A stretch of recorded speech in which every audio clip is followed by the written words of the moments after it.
Hello guys, hello everyone, this is Caleb Bernard Teacher Lego. Today is April 3, 2025, Thursday. This is my ID, Caleb Bernard Teacher Lego. And this is for my week 8 activity for medical condition for WRP 0204, section 128. And the instructor for this WRP is Mr. Marlo San Juan. And the title of this activity is Barangay Advocacy Program.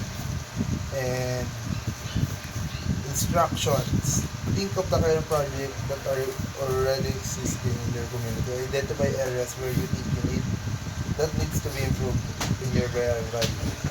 Create 1 to 2 minutes promotional video of your proposed projects, advocacy solution that can improve the community. First, maraming ng mga nag-exist na mga project dito sa aming barangay. Currently, meron akong mga nakikita yung tupad, yung tawag natin na tupad, where barangay residents, selected barangay residents are cleaning our community in exchange of money. Kumbaga, sinasahuran sila. And I think, alam naman natin lahat yun kung ano ang tupad. Naglilinis ang isang residente ng isang barangay at babayaran sila kapalit ng kanilang trabaho. I think makakatulong ito sa atin, ngunit hindi siya ganun ka-effective in my opinion, dahil kung sakali yung budget na ibinibigay doon para sa akin ay ibigay na lang sa mga street sweeper, mas nakatulong yung dalagang silang totoong nag-aalaga sa ating kapaligiran, hindi yung mga tupad na picture lang naman ay nang sad reality sa atin. Pero syempre, dahil nga gano'n, parang nangyari na yun kasi nung makikinabang pabor, gano'n na lang. Pero overall, sayang ang budget ng barangay dun sa kasakali na gano'n lagi ang nangyari. I think our barangay can think a better options on doing that, on cleaning our barangay. Another project that is already existing in our barangay is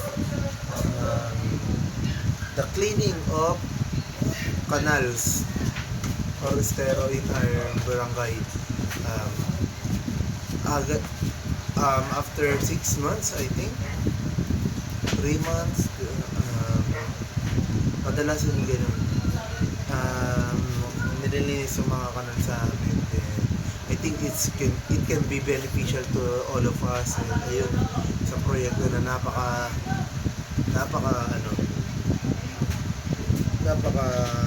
beneficial sa aming lahat. And kung saan lang talaga mga binabayaran nila talaga nag-work sa mga ganun. Kumbaga sa talaga nagtatanggal ng mga dumi. Expertise nila, nakikita ko wala talaga alinlangan ng humamok ng dumi. And ayun ang isang importanteng proyekto para sa akin na ginagawa ngayon ng aming barangay. At kung ako ay may sasuggest, ayun nga, hindi din sa tupad, mas makakapagdala tayo ng maayos na makapag-create na maayos na way upang mas mapalinis ang ating barangay. Kumbaga, magkaroon ng batas na nagbabawal na magkalat sa kalsada.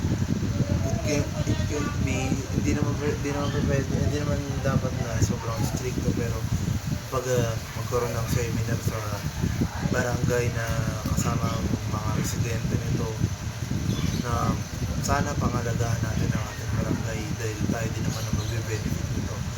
Baga kung ako yung kapitan, sabihin ko, to, hindi ko na to talaga dapat gawin. Patapos na ang aking termino. Pero para sa atin kasi talaga to, dahil ako ito kung nagmamalasakit sa inyo. And ayun, sana ganun ang gawin ng aming chairman. And yun, sana ingatan natin ang ating kapaligiran dahil once na magkaroon ng mga kalamidad, bagyo at pagbaha, dito na natin masasabi na ay sana iningatan natin at iniwasan natin ang pagtatapon sa ating mga drainage system dahil ganun din naman tayo din ang mapipinsala pagkadating ng mga kalamidad. Ayun lang, maraming salamat sa inyo lahat sana may natutunan kayo kahit konti sa akin.